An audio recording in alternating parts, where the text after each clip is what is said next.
Hey everyone, it's Lyle, OIC for Rock and Ice. I'm here with Dave Stevens, Group Leader, and we're going to be talking about pack weight.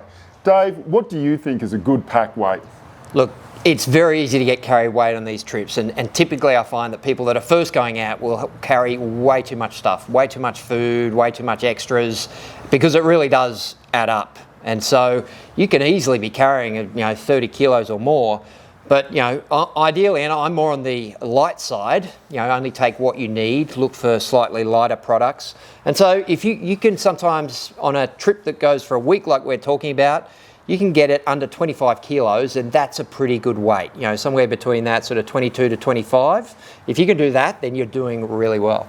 Dave, I've never been a particularly weight conscious guy, particularly with loads I've been carrying. How do you get your pack weight down?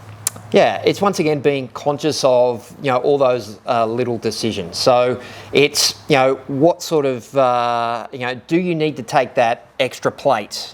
Do you need to take all that stuff that you might think you're doing? Yeah, there's some lighter weight options out there as well, of course. So a sleeping bag or a sleeping mat, there are lighter options and there are heavier options.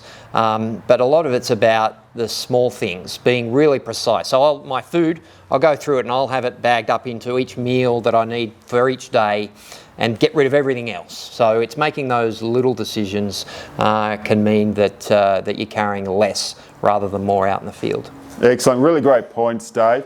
And really important point for everyone when you're preparing your gear for Rock and Ice, just remember that everything you put in your pack, that's just not the end of it. There's going to be ropes, there's going to be rations, there's going to be group stores that you're going to have to carry as well. So when you're packing and preparing your gear for Rock and Ice, think light, think minimal, notwithstanding all the stuff that you've been told you need to bring. Thanks, Dave. Thanks, everyone. Have a good one.